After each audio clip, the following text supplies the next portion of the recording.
Go.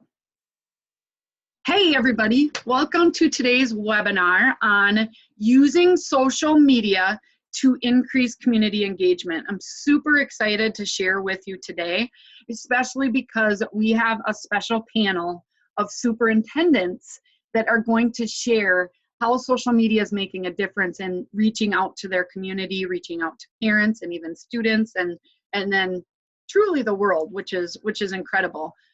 If you're on Twitter, we'd love for you to tweet out that you're hanging out with us today. You can tag me at Andrea Gribble. You can hashtag Social School for EDU. Heidi Feller and Heidi Taylor Eliopoulos is out there on Twitter, so you can feel free to tag us. Guys, we know your schools are on Twitter. Maybe you guys aren't, so I didn't include those, but excited. So I always like to start our webinars with you're in the right place if. So you are in the right place if, our friend Terry Slack here has a community big event planned, a big discussion, and this is what it looks like, right? It's hard to draw people in to your schools, even if you offer up the opportunity to give out great information and have open discussions. It's very challenging today because everybody's busy. So if this is what some of your meetings look like, if this is what it feels like, sometimes when you are trying to communicate to your parents or to your community at large, you are in the right place today because we're going to give you some strategies that work. Now, you're in the wrong place if your communication and your community and really the world, they sit in the palm of your hand. You have it all figured out. When you need to get information out, everybody knows about it instantly.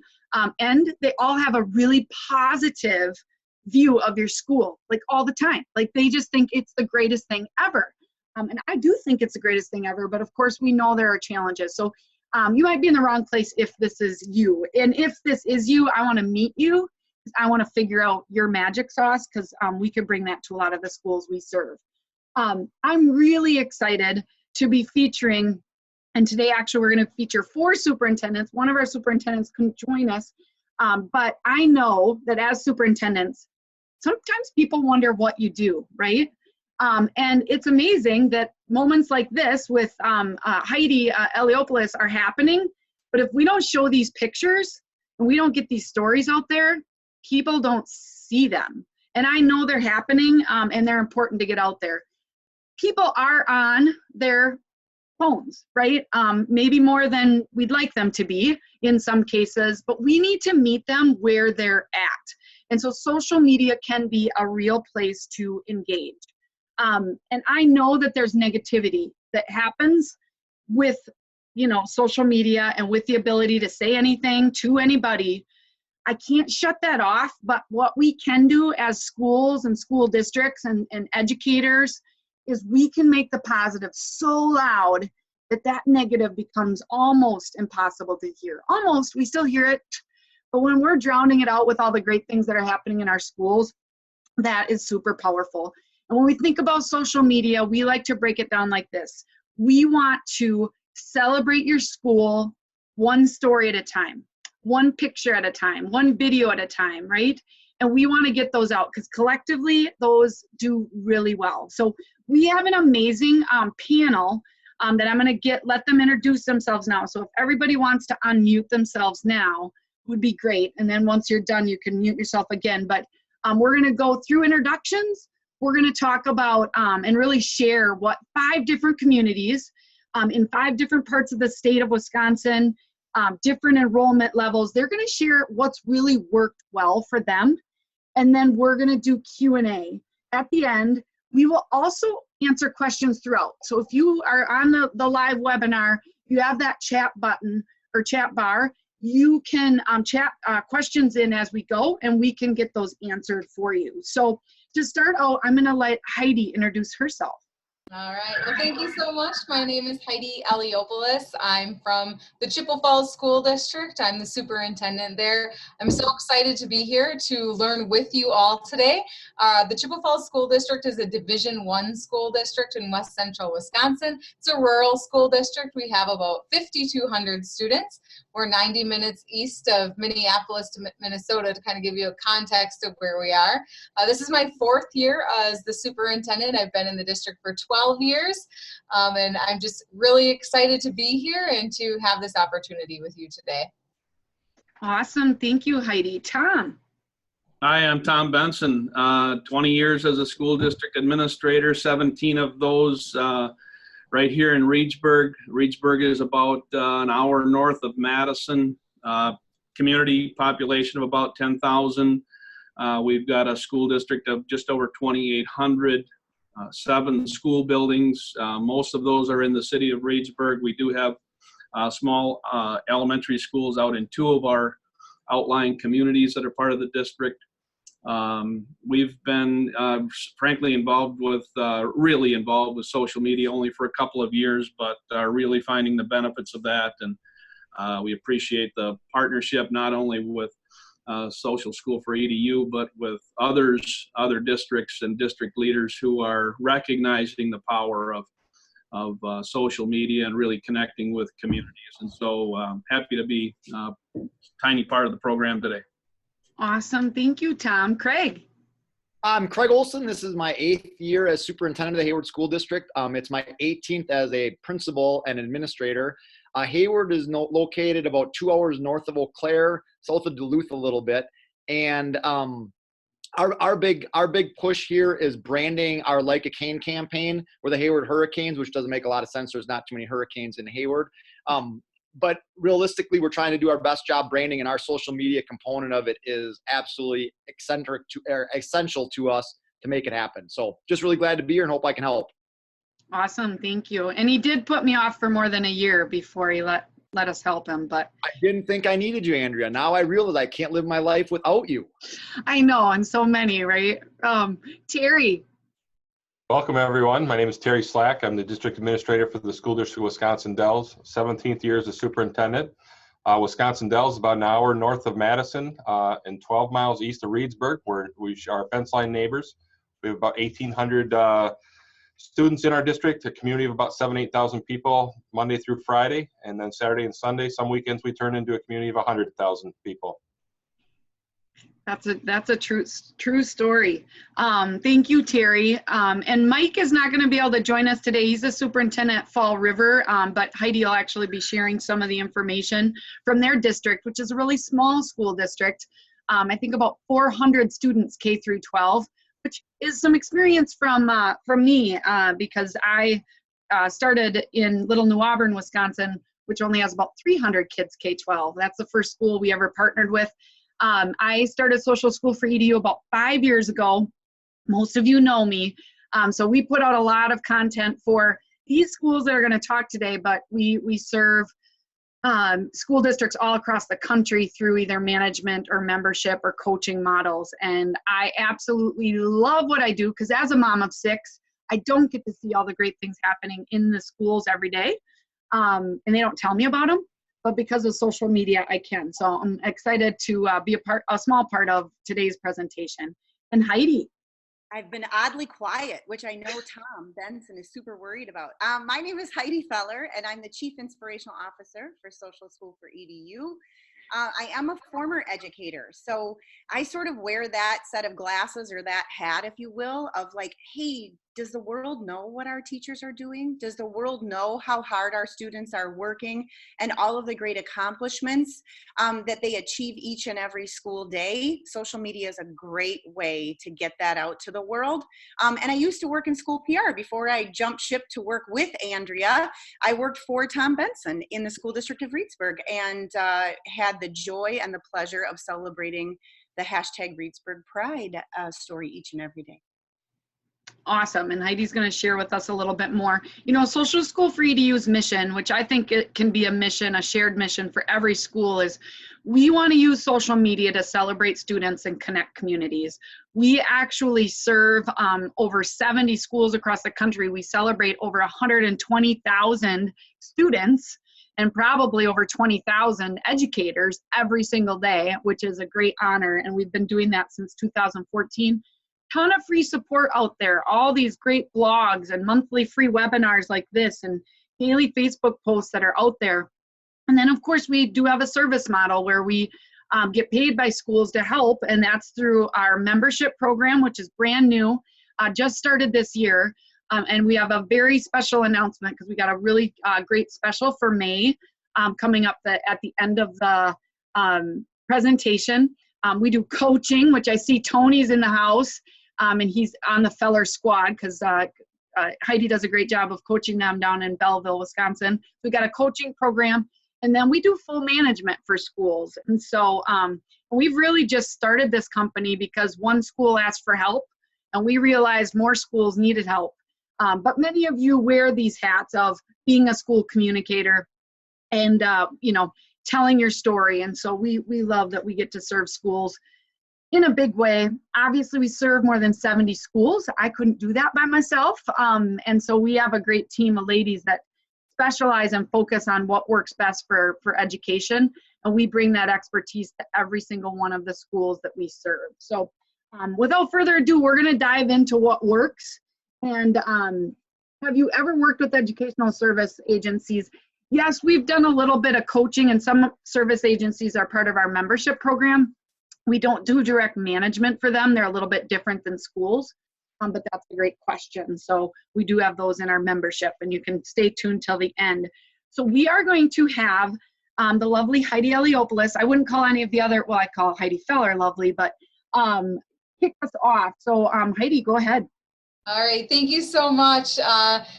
This is what you'll see if you hop on one of the Chippewa Falls social media sites, whether it's our Facebook page or Twitter or Instagram. You'll see this. You'll see smiling faces. You'll see color. You'll see our logos. You will see the Cardinals all over the place. But it didn't start like that. And in fact, where we started is we started off on our own in 2013. And this is what it looked like when we started.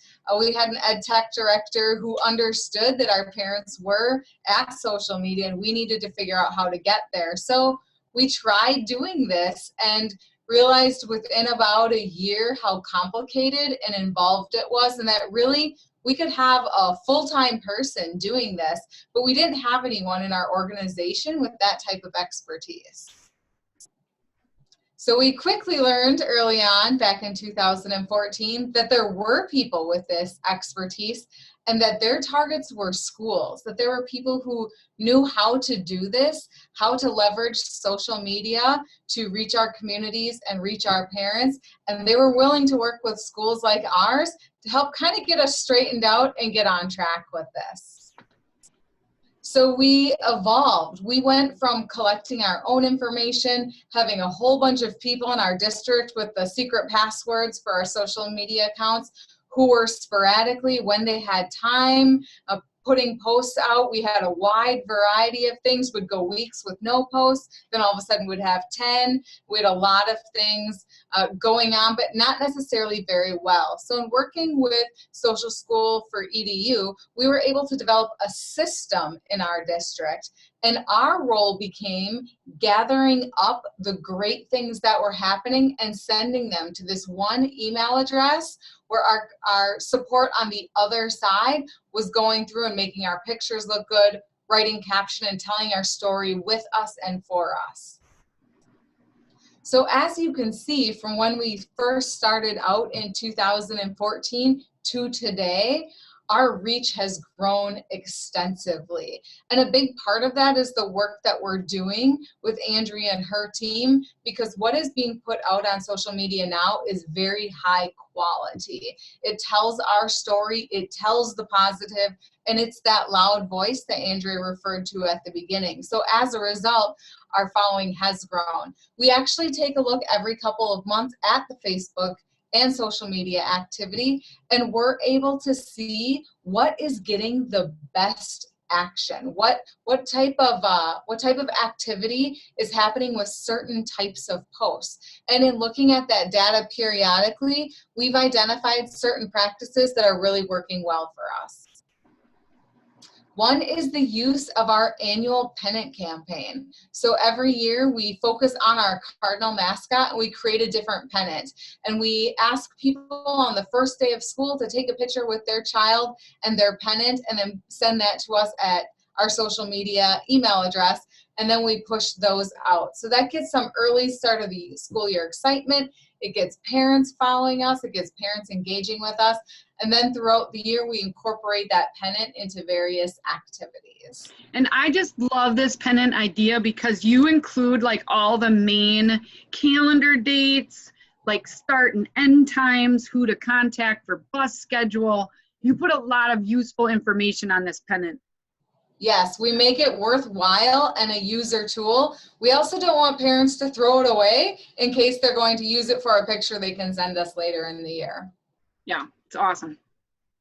Another thing that we have found a great deal of success with is our hashtag. In our part of Wisconsin, there are a whole lot of Cardinals. Cardinals is a very popular mascot. So we actually went with a hashtag of Mighty Cardinals to not only send a message about who we are, but also make us different from the other Cardinals that are like 40 miles to the south of us. Yeah, and that's been awesome. I do have one question. Lori asked, does every student in the district get a pennant? Yes, and we actually have them printed in the summer, so we hand them out at our local fair. We hand them out in our annual festival parade, and we make sure that the students are getting them as well. So we produce them in mass. Yeah, and then somebody asked, what type of material do you use for the banner? It's a high quality. It is, yep. It's that heavier cardstock, and we actually work with a graphic designer because this is going to be so public. We get help designing it and printing it, and we get the bulk price, but it is that heavier material. Yeah, they're just asking for a close-up picture of that. So yes, we will get that out as follow-up materials. We're going to send you out all these slides, by the way. You'll get all of the slides. And actually, we're recording this today, and we're going to give you the recording of this presentation today. But we'll also include links to this. And I think I actually already have those, Heidi, so I don't even have to get them from you. But that'll be great. Can you show the front page of the website again? Well, this is on their Twitter page. So you'll be able to see all of these slides afterwards, which is perfect. All right, so another thing that we have found is we have had some peaks in our activity when we use it for community outreach. So what has happened within the last year is our community has really struggled with methamphetamine. And so we went from in 2014 having 24 children in foster care to over 200 in Chippewa County this past year. And so we're in a crisis mode right now, and we need more foster families. So the school district partnered with the Human Services as well as our Chamber of Commerce and some faith leaders, and we did a big community campaign to increase the number of foster families. We got people involved in the licensing process to get more homes. And social media was a big part of our messaging that event. So even though technically it was a community event, since we were involved as a school district, we actually have the best reach of any of the organizations in our community. So we use our resources to help spread this word about this joint project. Yeah, over 11,000 people saw that. And, you know, at the time, you probably had almost 5,000 followers. But remember, not everybody sees every post that you put out. So that was a great reach. Mm-hmm. We also showcase our staff with social media, and that's a type of post that gets a lot of traffic as well, as staff members are tagged and then their family members comment or repost. It also ends up being a source of not just communication about the great things going on in our school district, but it also has an incidental benefit of staff reward and recognition. By publicly acknowledging their work, we're also engaging our staff and rewarding our staff by acknowledging their hard work. And for us, when we are a public school district looking at ways to recognize staff, this is free for us. It's something we're already doing. Awesome. Student connections, we get a lot of traffic anytime we put posts of kids out there, because someone will see their child or a child from their church or someone they know, and they're tagging it and they're interacting with it and reposting. So we get a lot of traffic when we're talking about the great things our students are doing. And again, it's part of telling our story. As a school district, our only priority isn't academics. It is our high priority, but also we're doing a lot of work to help students develop other problem solving and social skills and getting them involved in their community. So this helps tell the rest of the story as well, with the great things our students are doing in the community and the other growth that they're experiencing. And Chippewa Falls is one of the schools that has really enabled their students to tell their story through Instagram stories. So they have a student rep that has access to the Instagram page, and she is able to go live and share different snippets in Instagram stories to help tell the stories, which I think is super powerful. Yeah. This is one of the ways that we are leveraging communicating about our students. Our high school identifies a student of the week every week, and we do this little showcase posting of that student, talking about that student, talking about their future, talking about the things that they're involved in. So we're using social media to tell the story of our student and our school offerings through the voice of the student. So instead of just posting, well, we offer this club or this activity, we're actually saying these are the options that this particular student is participating in. So we're not only showcasing our student, but also the offerings that we have. And again, these posts, we get a lot of interaction activity with them as people recognize the students being posted and are reposting and sharing. And then finally, though the picture's funny, this is a little clip. It's an example of something that we did. One of our elementary schools was focusing on kindness and appreciation, and it was the school that happened to, we'll be replacing as the result of a successful referendum. Actually, the shovel goes in the dirt within a couple of weeks. We're building a new elementary school to replace this old elementary school that the original part is actually from the 1930s. So as an exercise of appreciation and communication, a group of third graders wrote me letters thanking me for being their superintendent and working hard for them and making sure they have a safe school and helping them get a new school. And they sent me these letters.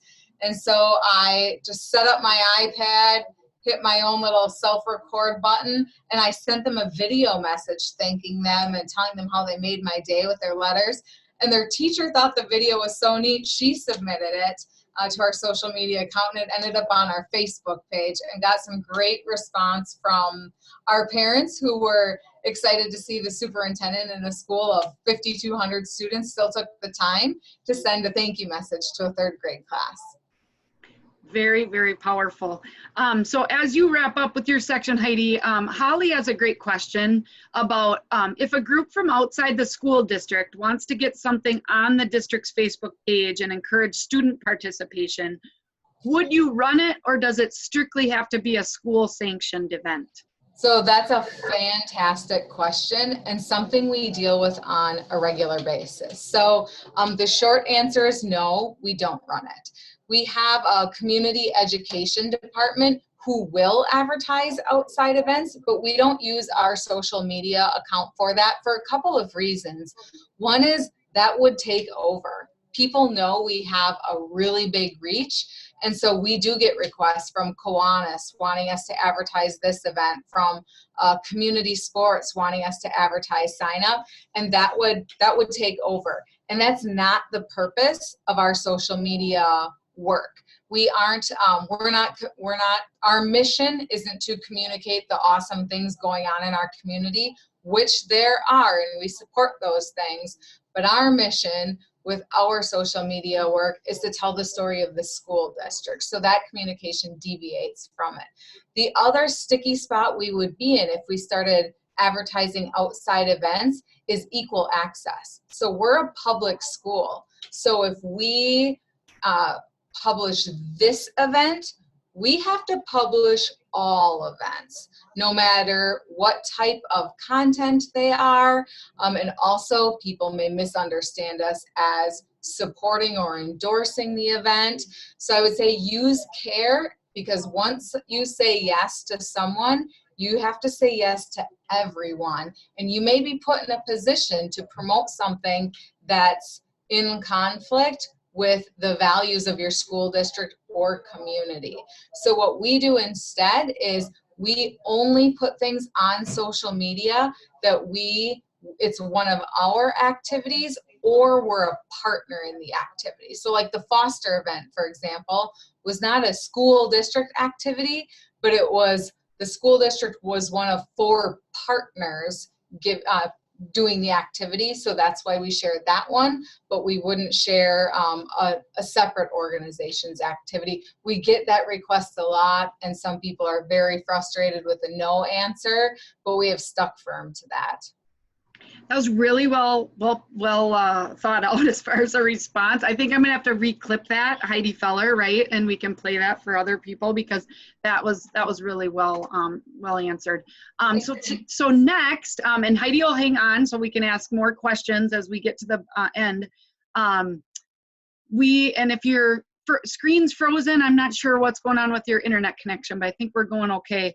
And next is Tom. So Tom, take it away. Yeah, thanks. I appreciate that you cut Heidi off, because I was writing down so many great ideas that are going on in her district that we're going to steal and try to do here in Reedsburg. So thanks for that, Heidi. Appreciate it. We started, as I mentioned a little bit ago, just a couple of years ago. Frankly, we started by taking a look at our website. Had nothing to do really with social media. It was just that we kind of realized that our website wasn't very good, and we wanted to do something about that. And as Heidi Feller mentioned earlier, at that time she was working for us in a totally unrelated capacity, and Heidi has a lot of skills, and she partnered up with, sorry about that, she partnered up with my administrative assistant and dove into this website issue. And once they got that fixed, I realized that it was really they were backdooring me a little bit. It was their way of moving me toward the whole idea of social media. And so, we began looking at Facebook, and I'd love to say, yeah, I said go for it right away, but I didn't, and shut my door several times, tried to hide in here, and because you can't help but think about some of the negative things that might come along as a result of connecting through Facebook and other avenues. But again, they worked me over and convinced me that, hey, Tom, there's a million positive things that can happen for our organization. And sure, there might be the occasional negative or whatever, and we'll deal with that. And I got to say that, it's just been fabulous just in that first step. But then again, of course, as soon as that was positive, then it was, start talking with me about Twitter and Instagram and all that other stuff that thankfully we have folks that are on top of and doing, and we've connected with our community in such a huge way by going down these different but related paths. It's just been incredible. And I sit here in the central office building, try to get into our schools as often as I can, but as you can imagine, that's difficult to do a lot of times. And so I don't even know what's going on in our schools day to day. And so, how is our community knowing what's going on? And so finding avenues for sharing that with the world has just been wonderful. And so here's a snapshot of a perfect example. We've got a great relationship with our city. Our city occasionally acquires a property for delinquent taxes or whatever it might be. And so they have this building. They don't know what to do with it. We have a construction trades class at our high school that is always looking for projects. And sometimes it's just a simple build a shed, maybe build a garage, do this little project here or there. But the last couple of years now, we've been partnering with the city. We dive into these houses that they've acquired. We partner up with many, many folks in our community, plumbers and electricians and roofers and you name it. And we flip these houses. We have a class now at our high school called house flipping. And it's what we've been doing. We've flipped a couple of houses and it's been terrific. And if there's a profit that's realized, we share it with the city. And it's just an incredible experience all by itself. But more importantly, now we've got all these beautiful avenues to share that story with the world, not just our community, but literally the world. We get comments from all over the place. just more examples of here's a group of kids that were involved in a project that connected with our community that was just again, it was a great avenue to serve people in our community. All by itself, it was a great thing. But now we get to tell everybody, simple with a post here and a post there, and pretty soon 3,000 people know about it, and it's just a wonderful and terrific thing, and it's just been great. Now this right here, this was a highlight for our community, no doubt. We had a referendum campaign a year and a half or so ago, and again, the timing was spectacular for us, and I really mean that. If we had not been involved in really trying to connect with the world, I'm not sure our referendum would have even passed. And it passed with more than 70% approval. And it just is a beautiful, wonderful thing. We're opening a brand new intermediate school later this summer, and it's just unbelievable. But here was, again, just a fantastic experience for our community to hear Tom with a little Facebook Live, right? Everybody wants to see Tom on Facebook Live. Not seriously, though, it was a terrific way to connect with people and give them an update on what's going on. Why are we going to referendum?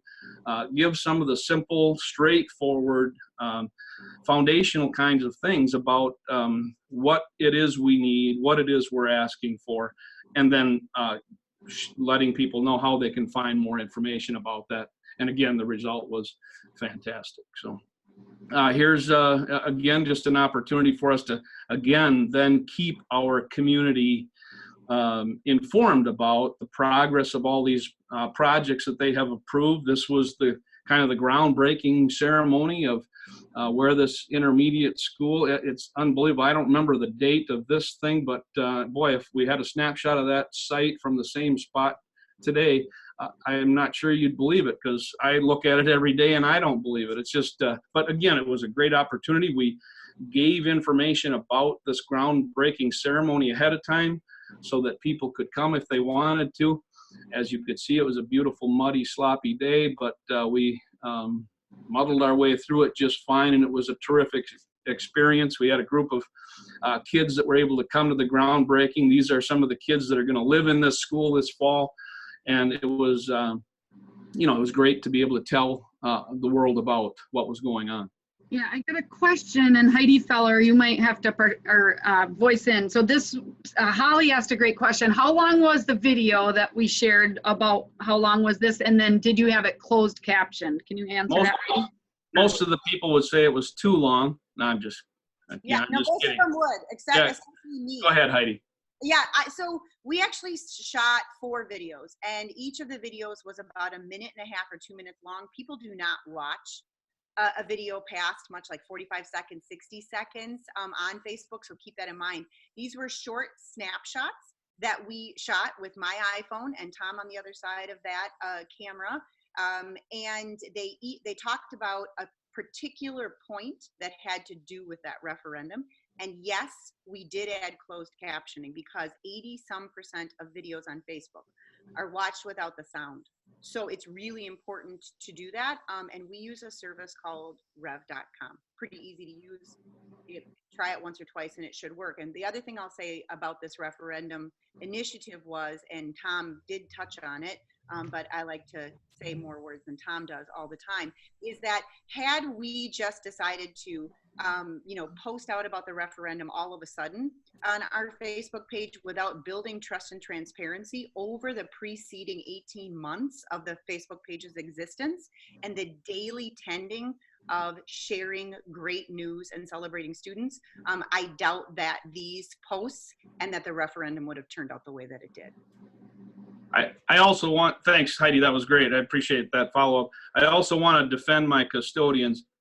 We filmed this during homecoming, so that's the decorations in the background.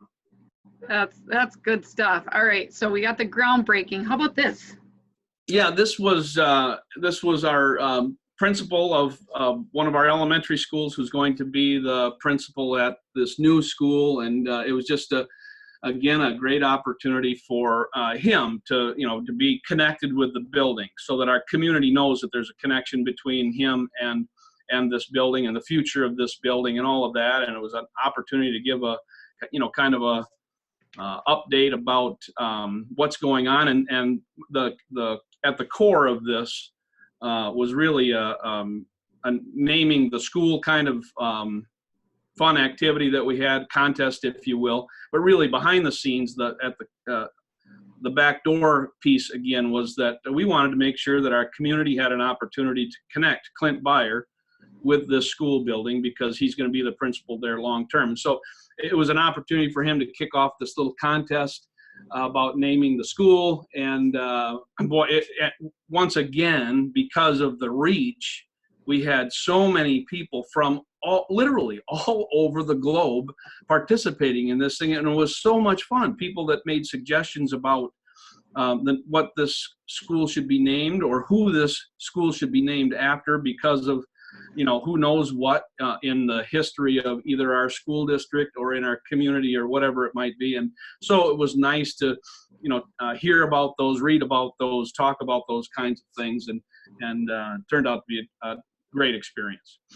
Again, here's just a quick opportunity for us to make sure that the kids who are the top in your class, they're getting honored for this or that, or the athletic programs in our high school that are always in the paper or in the news, in the whatever, that are always seemingly the focus of what's going on. Social media allows us the opportunity every day to be able to include everybody in our school system. Our kids, this was a Special Olympics kind of opportunity that gave us a chance to highlight the great things that these kids are having, so much fun that they're having, and the growth and experience that they're having, and we're able to tell the world about that. And so we're always excited about being able to connect with our community. Quickly, just another wonderful opportunity. This is a little sugar shack that we've got out at one of our outdoor learning centers that we were able to construct recently, and our fourth graders go out there on an annual basis. We have a beautiful evaporator in this building where we collect the sap from the maple trees throughout this thing sits in the middle of the woods, and we're able to boil that sap down and make some maple syrup. Then we bottle that syrup up and we give it to people, go around our community and give it to people, or sell it to folks. Again, there are several opportunities to connect with our community, but social media has allowed us to tell this wonderful story. Again, it's a great thing that our students and staff and community is able to experience, but we're able to tell a much broader audience because of social media. That's awesome. I got a quick question, and I don't know if Tom, you want to take this, or Heidi, but do you have a separate opt-out or in-form for your students with special needs? We usually just post it away when we learn sharing. We usually just post it anyway, or I don't know, when we learn sharing photos of them at Special Olympics violated FERPA. Yeah, we're real careful about knowing what families have told us we can or cannot, should or should not videotape or photograph kids involved in certain activities. We're very, very careful about that in everything we do, especially with our social media activity. Yeah, and go ahead, Heidi. Yeah, it's a form, and we actually redid the form slightly then when we decided to make a very concerted and earnest effort at using social media. And I will tell you that our community understands why and how those photos will be used. We do not post the names of those students unless it is a very special recognition, that kind of a thing, but we are very, very mindful of that, absolutely. Good, and we have an upcoming blog just on names and that kind of opt-in, opt-out process. So, Tom, this might be one of your last photos. Yeah, I hope it's the last one. Could the previous one be my last one? So this is again one of our principals and associate principals that they were participating in. I pray that it was a ugly sweater contest of some sort, and but again, it shows it allows people to recognize that they're real people, and they love to interact with students and staff in a beautiful, positive, fun way. And again, they do these kinds of things year in and year out in our schools, and it happens and people don't know anything about it. Social media lets us tell thousands of people about fun stuff like this. And the shot here is at engagement and, trying to build the morale within our schools and in our community. And so again, social media has allowed us to show the world and connect with the world in a positive way, so that, they even, to some degree, all the likes and comments and whatever else, they get to play along too. And it's really good stuff. That's awesome. And this is just maybe a daily snapshot that happened in the classroom. Yeah, again, kind of where I started earlier with, Tom's right here in the little brown building right in the center of town, but he doesn't know about all the cool stuff that's going on in our schools. But I know more about it because I get to follow along on social media. So it's great stuff, and we really appreciate, again, our partnership not only with these other school districts, but obviously Andrea and Heidi at Social School for ADU. We're doing good things all by ourselves, but we're doing that a million times more because of our connection with you guys. So we really appreciate that. Awesome. Thank you so much for sharing, Tom. So now, Craig Olson, we're going to kick it over to you. All right. Thank you very much. My story goes back a little bit before I met Andrea. For those people out of the state of Wisconsin, we had a thing called Act 10 with a new governor. And basically with that, it caused a bunch of problems in the Hayward community, at least. So much so, my first day as a superintendent, I had a group of parents and business owners on one side of the street and a group of teachers on the other side of the street yelling bad names at each other. And as I was driving home, I wish I could have just been the middle school principal again, rather than having this whole community thing be my deal. So I knew I needed a way to brand and bring this community together. And we basically started from scratch, from changing our mission statement that no one knew what it was. It was a paragraph or too long with a lot of big words in it, and no one knew what it was. We changed our mission statement to achieve. We have a logo called Win the Day. Today is Win the Day Wednesday, so all of our staff wears Win the Day shirts, and I'll talk about that a little bit later. And then, like I said, our mascot's a hurricane, so we did a Like a Cane campaign where we went around to all of our businesses. So we basically started all over to build our culture and morale up. And met with Andrea the first time, talked with her. I think you presented to the board, 3 times, Andrea? Yeah, I guess maybe throughout, yes. Probably 3 different times, and it was just different because Hayward had no social media presence at all.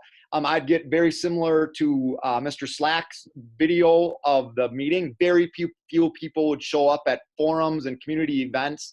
So I needed a way to tell our story and get this branding out to change this culture and climate. Like I said, Hayward had no social media presence whatsoever. Our board was very apprehensive about doing anything with it.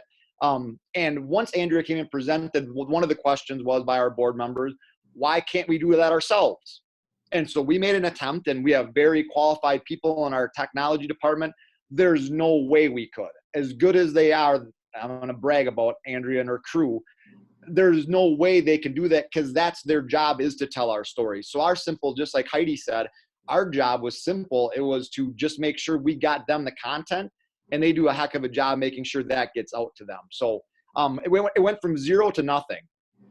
And like looking at some of the things we did with our branding, as you look at it, telling our stories with academies, the Eat, Sleep, Breathe at Hurricane Athletics. We have those same shirts for choir, for band, for academics. And our community is really bought into that now and embrace the fact that we are one place and one community. We also have a Native American population of about 35% with their own tribal school on it.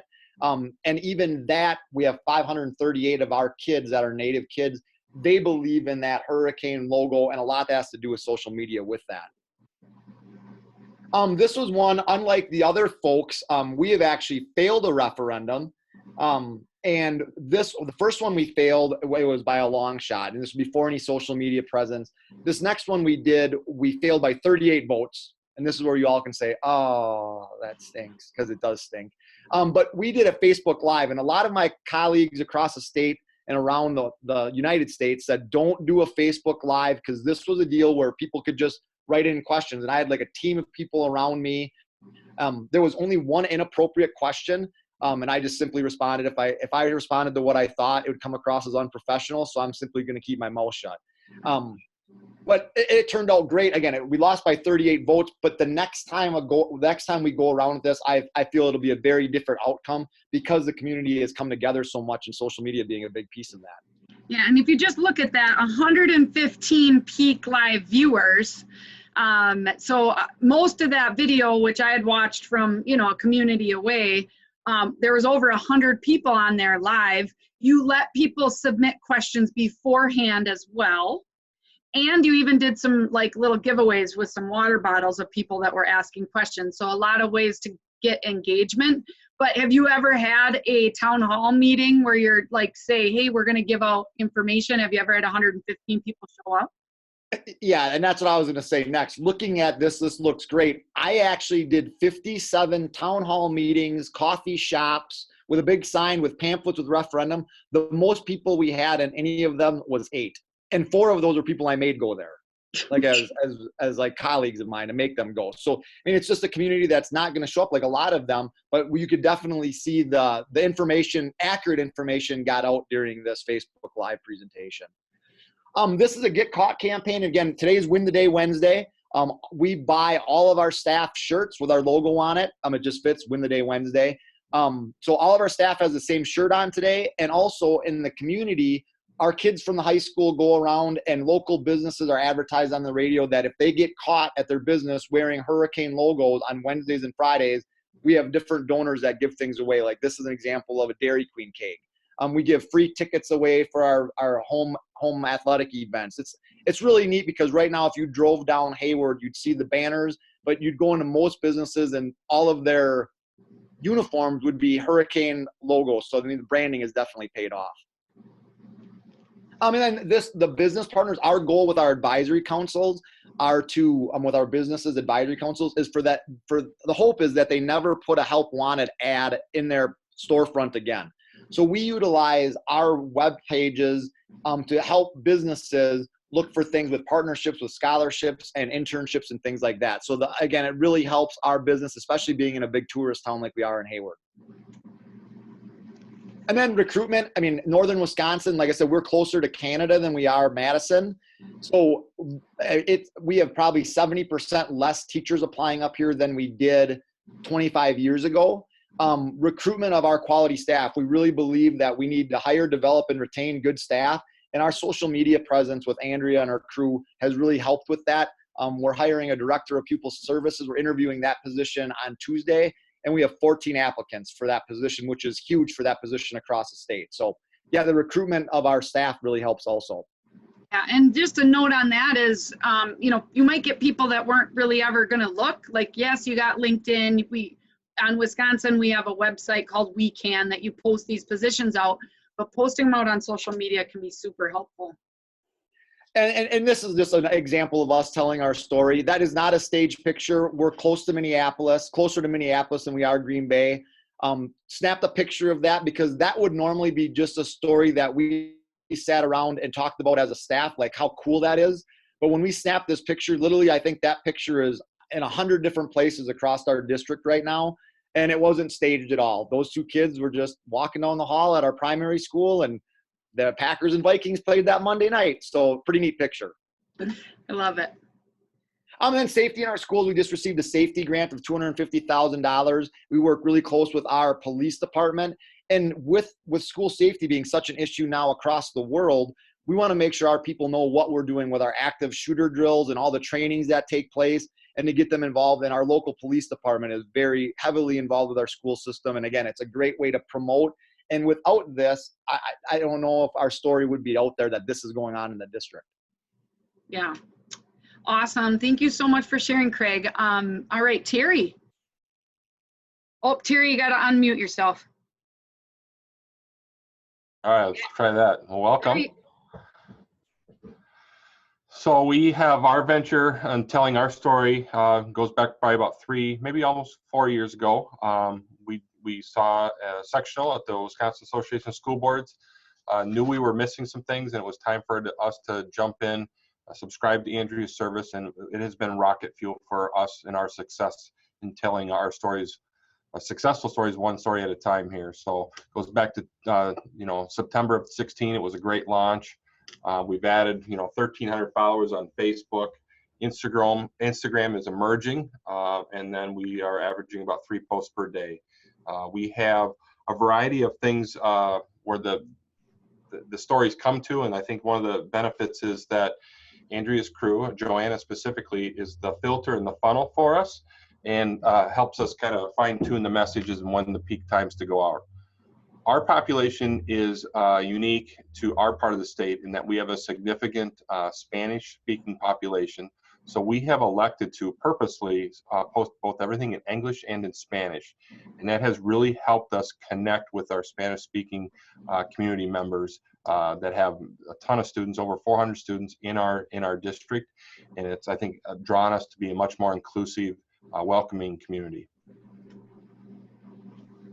And then some metrics here, kind of performance on the posts, and again, just a breakout of what was taking place in a first grade classroom, just kind of capturing the essence of what takes place on a daily basis. And again, there's so much good things that take place in the classroom.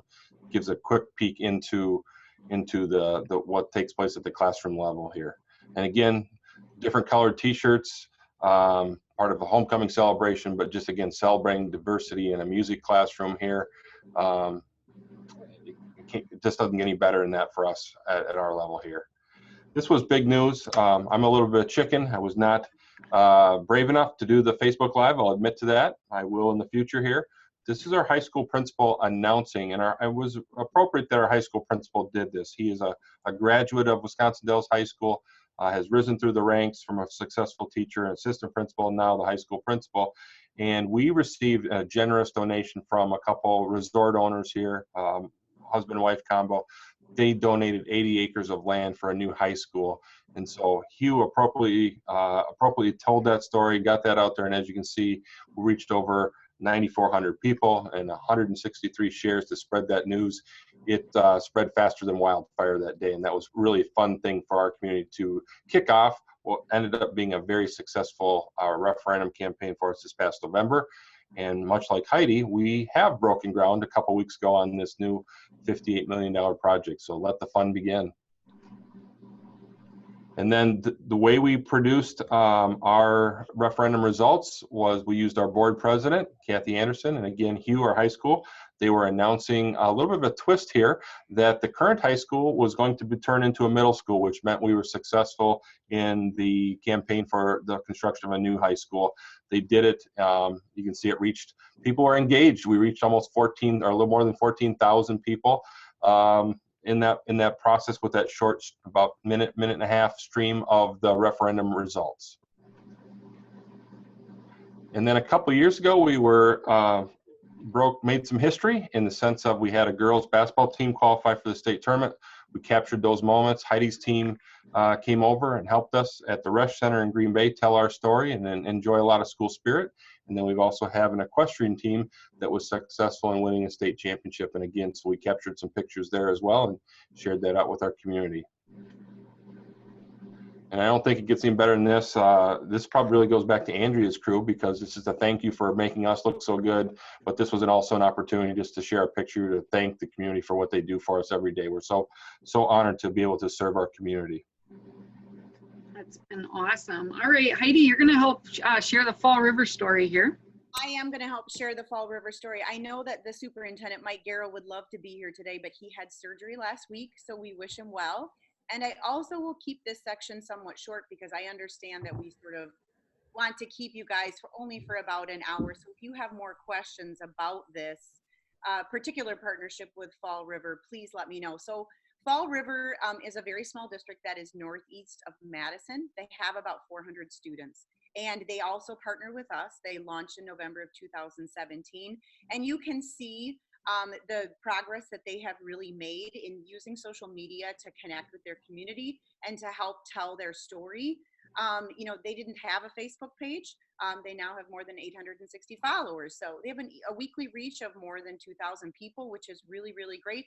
sometimes when you partner with or when you're telling the story of a smaller district, things can be a little bit different and maybe a little more casual. So I'll show you a few things that sort of illustrate that point. One of the key things is that Mike did see us speak at a conference, superintendent conference, and he had experience in his previous districts using social media to communicate.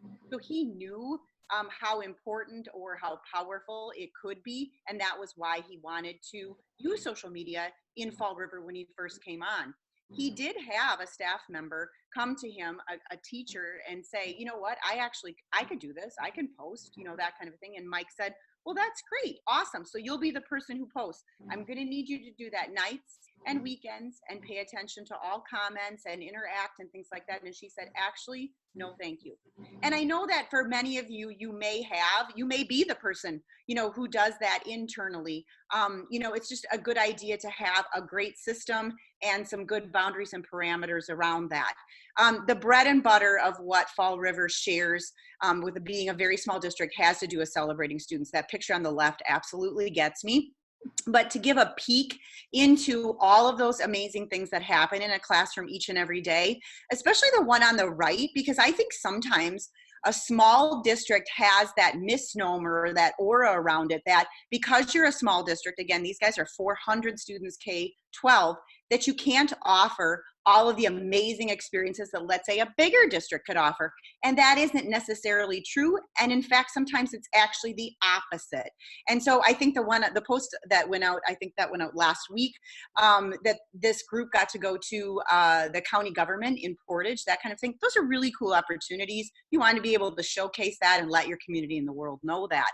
Obviously, in a very small community, and we know that in any district, sports can be a really good thing and a binding force, if you will. But in a small community, it's kind of where everybody ends up Friday night, right?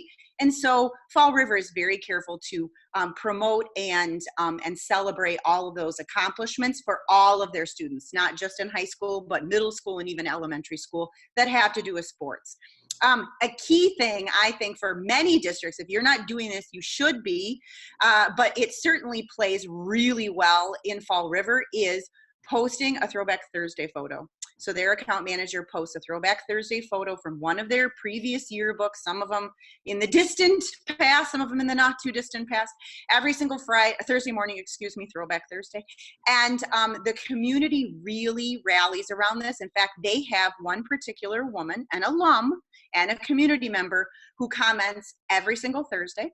She knows all of the details about the photo, that kind of a thing. But these are awesome posts to draw your alumni in, invite them to like the page, be able to follow your school or your district story. So if you're not doing it, boy, you better. And also, when it is a small district as Fall River, the school really works as a community, and the community works as a school. Heidi mentioned at the top of our webinar, about the policy they have of not posting if it isn't a school-related activity. And I know that Tom Benson and I talked long and hard about that in Reedsburg as well.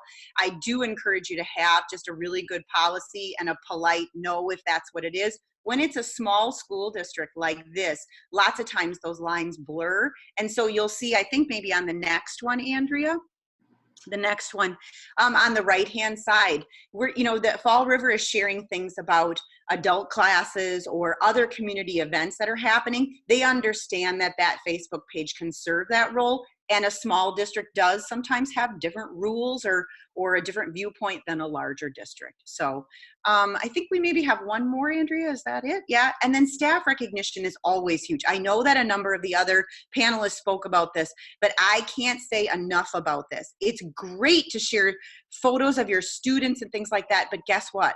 Staff need that recognition, and it is sort of a self-fulfilling prophecy and a loop that closes in.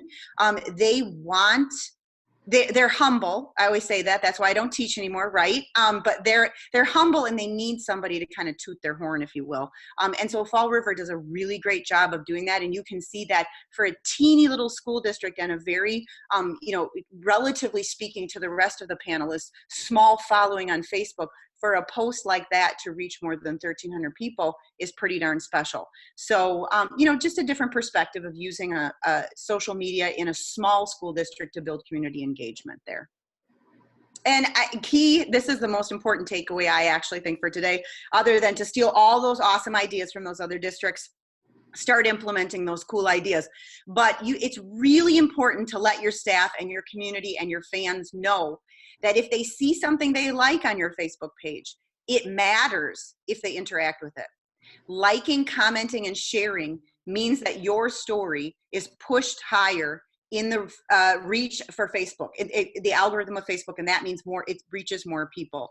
So Andrea has a great blog on this, and she's talked about it, but you can think of it something like this. If you push like or love on that Facebook post, Facebook gives it basically 1 point and pushes it higher up in the algorithm, right? If you comment underneath it, you say like, oh my gosh, we loved this event. Facebook kind of gives it that post like 7 points, pushes it even higher, right, into the algorithm. That means more people see it. But the ultimate thing that you can do if you love what you see is to hit that share button. And I saw that just on the School District of Reedsburg's page last night. We have an upcoming Culture Fest, Friday night. And we had a great video put out by some students. And I think we had 16 shares on it, reached more than, I think it was close to 3,000 people this morning. Sharing is key in terms of interacting with those Facebook posts to make sure that the maximum number of people get to see what you're posting. Andrea? Awesome. Well, we're going to get your questions answered, and I've got one in the Q&A box. You can jot those in the chat bar. Yeah, all of the schools that were featured today are partners of ours, but we know a lot of you do your own social media at your schools, and we love supporting you.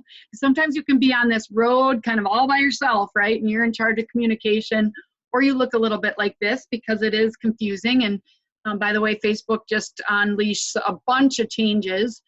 So that's key. And sometimes it can be confusing, but we at Social School for EDU have really brought together school communicators from across the country, and we have a brand new membership program. It's an online group where you get access, you know, to other people from other schools. You get an opportunity to ask some of these questions in a safe place, and you get access to more than 40 recorded webinars. And so we have, you know, some great members already in there. There's actually over 200 members already inside of that Facebook group. New trainings each month, live office hours, special skills sessions, and really some access to us. Basically, it's a great place to network and give you the support that you need to tell your story, because it's not an easy job. And sometimes you've got a question that comes up and it's like, how do we handle this? Well, establishing a membership group like this was the answer for us to help, because we wanted to help more schools. We, as part of members of this group, we have this summer series coming up. I saw some of our members have asked for more help with video. How can we take our video to the next level? Well, you're going to learn how to shoot and edit video like a pro. We're featuring some of these speakers, leading speakers from across the country on a lot of topics. That's all part of our membership program. The cost for this membership program is $795, and you get to have 3 members from your school.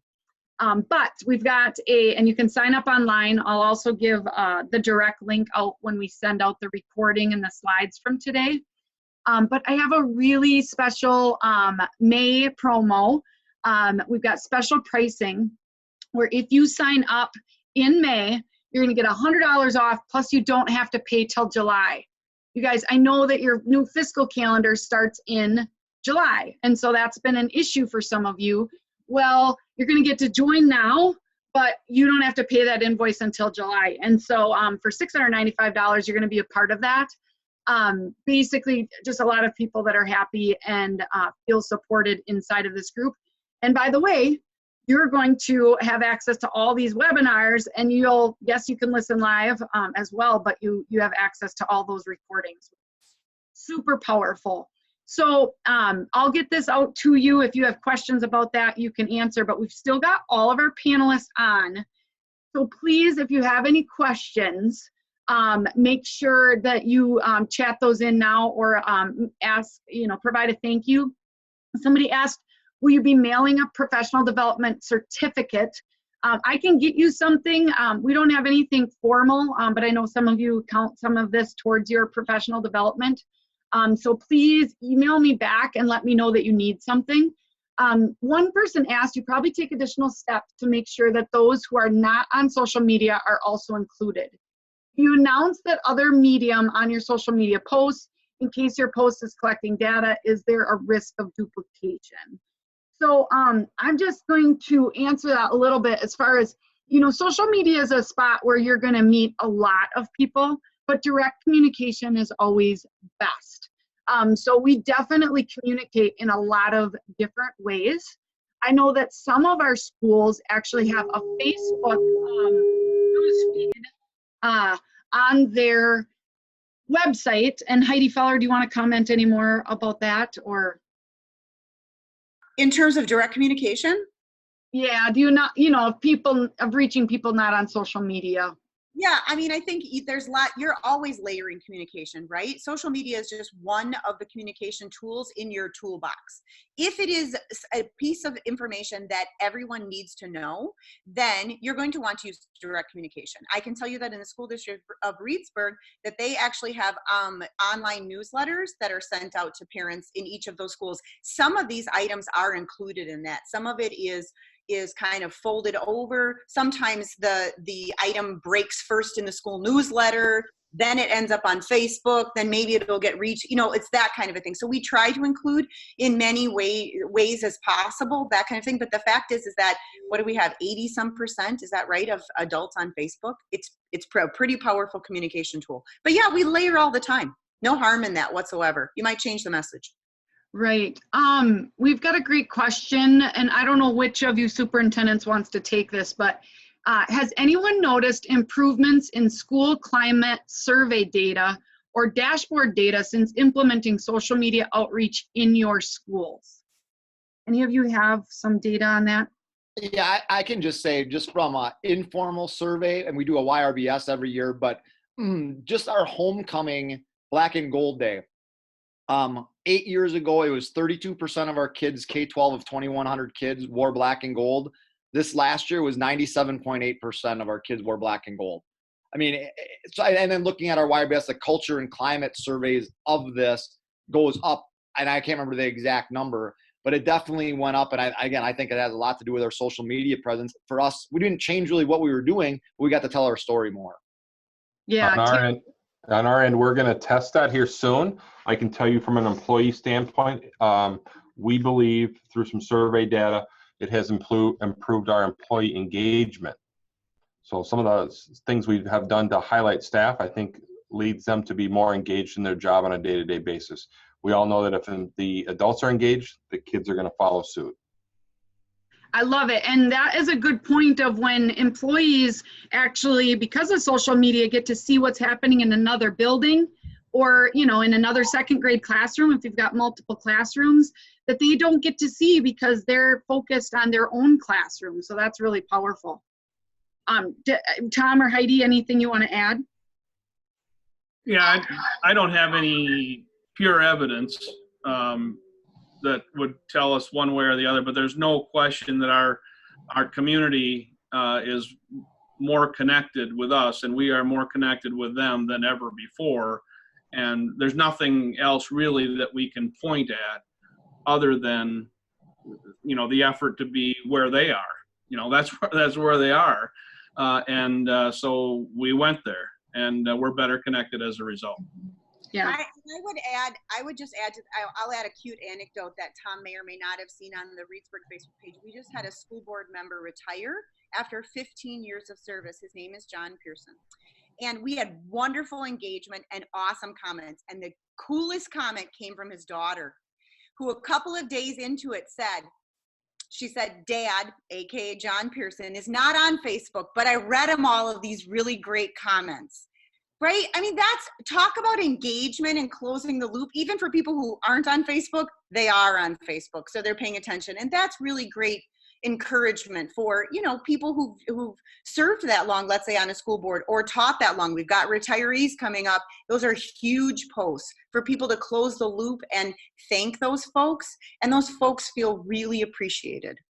Yes. Heidi Eliopoulos?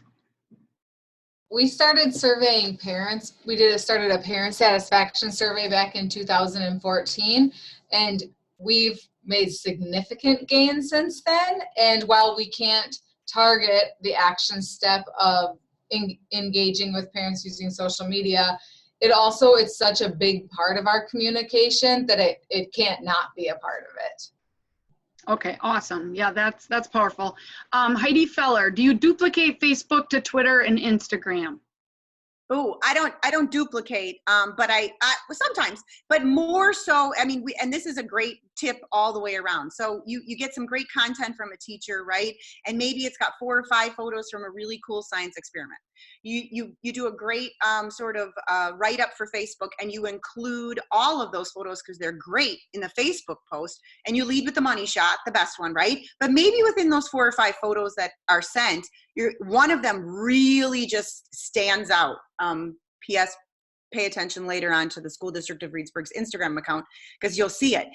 Really awesome photo and would work really well on Instagram because it's all about the visual. That one goes on Instagram with a slightly different caption or write-up. And then for Twitter, maybe one of those photos is more horizontally, oriented, if you will. And then that one goes on Twitter and maybe you tweeted at the teacher, right? Because he or she has an account, that kind of thing. So it's all about working that magic, if you will. Those are different audiences. And even if they cross over a little bit, it's okay. They're seeing it in a different way. Yeah, great answer. We got one more question, and then if you have additional questions later, we can follow up. Do you encourage employees to post pictures of students acquired during the school day via their personal social media accounts? We don't. We grab content from staff, and hopefully if you're doing social media, you're not doing it all by yourself. You should be getting stories from your staff members, but we are just sending those to an email address. We're not really encouraging them to put them out on their own personal social media account. Some of that might have to do with that responsibility and FERPA and things like that. Now, we do have some classrooms that have a classroom Facebook page where they're sharing out information. We may then pull pictures from that over to like the district Facebook page, but not necessarily off of their personal accounts, submitting in that way. So I hope that helps answer it. Anybody else want to comment on that? I don't know. I've got just a couple more questions, and if you guys have, I really appreciate the panel that we've had today. If you guys have to buzz off, that's okay. You guys can close down. I just thank you so much. This was really helpful, really beneficial. And again, if everybody can take a couple ideas, and you probably can take a couple ideas from every school district that we featured, your social media is going to be so much better. So any parting words from you guys? Thank you very much for having us. Yes, thank you guys so much. A lot of thank you messages. So I'm just going to hang on for a couple minutes just to get these last questions answered, but the superintendents can certainly get back to their busy days. How are you making all of your posts ADA compliant, pictures and video? Lisa, that's a great question. So Facebook doesn't have the ability to do kind of the meta tags. That's something that obviously is needed on your website. Descriptions in your posts can help. We don't put posts out there, and I think that's something that may be coming down the pipe, in regards to legalities and some of that. With video, we really strongly encourage you to do closed captioning. If there's any kind of audio, do the closed captioning. That makes it ADA compliant. But if you do something on Facebook Live, obviously you can't do captioning in that moment, but you can go back and add captioning. So I hope that helps. And one more question, have any of you figured out an easy and adapted way for teachers and school staff to share photos and captions to one place where you can select and post to social media? Ooh, can I take that question? Sure. Yeah. Yeah, it should be one social media email address. Pick one, right? Name it. Well, I'll be real, in Reedsburg, it's social media at rsd.k12.wi.us. Everyone has the same expectation of sending a couple of great photos, share them via Google Drive, right? A short and clear description. And that way then you as the person who is responsible, the communications person within that district who's responsible for posting, has one good spot for it. I see somebody said we have Google Forms. That's a great idea, but don't make up your regular school email only because once if you miss something. What happens if you go on vacation? Who does this when you go on vacation? Andrea and I spoke to a group of people last week, and somebody said, when I go on vacation, I do the posting, and Andrea goes, bad answer. You want a system, right? You want to make sure that you're tending this all the time, but you also deserve a break, right? So I say use a Google form, pick one thing, and make sure a few people have access to it for when you're on vacation. Yeah, make it easy. And sometimes if you have 3 or 4 different ways to do it, it's not easy anymore because then they got to think. So just make it easy. If you've got a Google form where you can submit pictures, that's great. But if not, don't. So with that, we are going to say thank you, and we're getting lots of thank yous from everybody. You guys have an awesome day, and we will follow up with an email with all of our information. And also you're going to get a recording of this video, so hopefully you can share it with others. Maybe your superintendent maybe wants to see this, board members, things like that. Social media is important. So have a great day, guys. Bye-bye.